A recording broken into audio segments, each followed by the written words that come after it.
ఇర్మియా గ్రంథం 46వ అధ్యాయం. అన్యజనులను గూర్చి ప్రవక్త అయిన ఇర్మియాకు ప్రత్యక్షమైన యెహోవా వాక్కు. ఐగుప్తును గూర్చిన మాట అనగా, యోషియా కుమారుడును యూదా రాజునైన యెహోయాకీము ఏలుబడియందు 4వ సంవత్సరమున నెబుకద్నెజరు కర్కెమీషులో యూఫ్రటీసు నది దగ్గర ఓడించిన ఫరో నెకో దండును గూర్చిన మాట. డాలును కేడమును సిద్ధపరచుకొనుడి, యుద్ధమునకు రండి, గుర్రములను కట్టుడి, రౌతులారా కవచము తొడిగి ఎక్కుడి, శిరస్త్రాణములను ధరించుకొనుడి, ఈటెలకు పదును పెట్టుడి, కవచములు వేసుకొనుడి.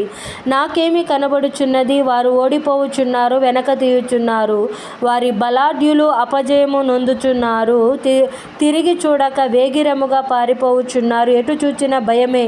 యెహోవా మాట ఇదే. త్వరగా పరిగెత్తువారు పారిపోజాలకున్నారు, బలాఢ్యులు తప్పించుకొన జాలకున్నారు. ఉత్తర దిక్కున యూఫ్రటీసు నది తీరమందు వారు త్రొట్టిల్ల పడుచున్నారు. నైలు నది ప్రవాహము వలె వచ్చు నితడెవడు? ఇతని జలములు నదుల వలె ప్రవహించుచున్నవి.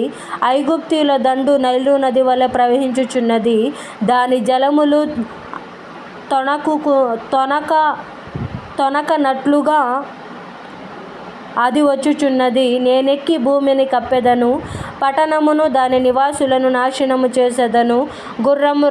గుర్రములారా ఎగురుడి, రథములారా రేగుడి, బలాఢ్యులారా బయలుదేరుడి. డాళ్ళు పట్టుకొను కూషీయులును పూతీయులును వీలు కాండ్రైన లూదీయులును బయలుదేరవలెను. ఇది ప్రభువును సైన్యములకు అధిపతియునగు యెహోవా వాక్కు. పగతీర్చు దినము. యెహోవాకు పగతీర్చు దినము. ఆయన తన శత్రువులకు ప్రతిదండన చేయును. ఖడ్గము కడుపార తినును, అది తనివి తీర రక్తము త్రాగును. ఉత్తర దేశములో యూఫ్రటీసు నది యొద్ద ప్రభువును సైన్యములకు అధిపతియునగు యెహోవా బలి జరిగింపబోచున్నాడు. ఐగుప్తు కుమారి కన్యక, గిలాదునకు వెళ్ళి గుగ్గిలము తెచ్చుకొనుము. విస్తారమైన ఔషధములు తెచ్చుకొనుట వ్యర్థమే, నీకు చికిత్స కలుగదు.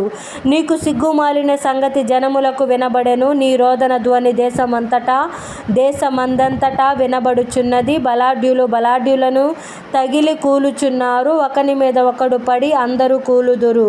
బబులోను రాజైన నెబుకద్నెజరు బయలుదేరి వచ్చి ఐగుప్తీయులను హతము చేయుటను గూర్చి ఇర్మియాకు ప్రత్యక్షమైన యెహోవా వాక్కు. ఐగుప్తులో తెలియజేయుడి, మిగ్దోలులో ప్రకటించుడి, నోపులోను తహపనేసులోను ప్రకటన చేయుడి. ఏమనగా, ఖడ్గము నీ చుట్టూనున్న ప్రదేశములను మృంగివేయుచున్నది. మీరు లేచి ధైర్యము తెచ్చుకొండి. నీలో బలవంతులైన వారెలా తడువు చేయుచున్నారు, తడువు పెట్టబడుచున్నారు. యెహోవా వారిని తోలివేయుచున్నాడు గనుకనే వారు నిలవకున్నారు. ఆయన అనేకులను త్రొట్టిల్ల చేయుచున్నాడు. వారొకని మీద ఒకడు కూలుచు, లెండి, క్రూరమైన ఖడ్గమును తప్పించుకొందము రండి, మన స్వజనుల యొద్దకు, మన జన్మభూమికి వెళ్ళుదము రండి అని వారు చెప్పుకొందురు.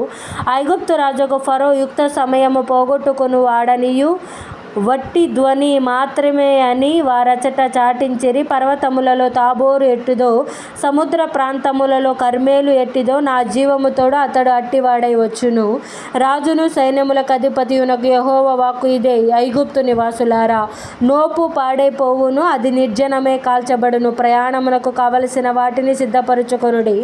ఐగుప్తు అందమైన పెయ్య ఉత్తర దిక్కున నుండి జోరీగా వచ్చుచున్నది, వచ్చేయున్నది. పరదేశులైన ఆమె కూలి సిపాయులు పెంపుడు దూడల వలె ఉన్నారు. వారే గదా వెనక తట్టు తిరిగిరి, ఒక్కడును నిలవకుండా పారిపోయిరి. వారికి ఆపద్దినము వచ్చియున్నది, శిక్షాదినము వారికి ఆసన్నమాయెను. శిక్షాదినము వారికి ఆసన్నమాయెను. శత్రువులు దండెత్తి వచ్చుచున్నారు.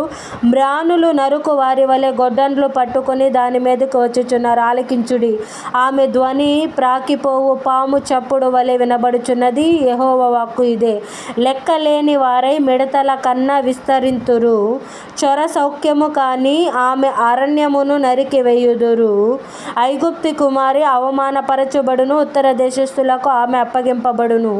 ఇశ్రాయేలు దేవుడును సైన్యములకు అధిపతియునగు యెహోవా ఎలాగూ సెలవిచ్చుచున్నాడు, నోలో నుండు ఆమోను దేవతను, ఫరోను ఐగుప్తును దాని దేవతలను దాని రాజులను, ఫరోను అతని ఆశ్రయించు వారిని నేను దండించుచున్నాను. వారి ప్రాణము తీయజూచు బబులోను రాజైన నెబుకద్నెజరు చేతికిని అతని సేవకుల చేతికిని వారిని అప్పగించుచున్నాను.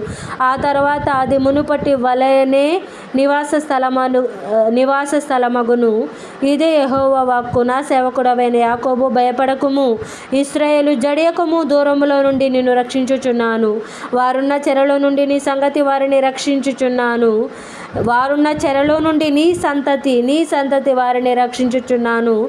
ఎవరి భయమును లేకుండా యాకోబు తిరిగి వచ్చును. అతడు నిమ్మలించి నెమ్మది నొందును. నా సేవకుడైన యాకోబు, నేను నీకు తోడై ఉన్నాను.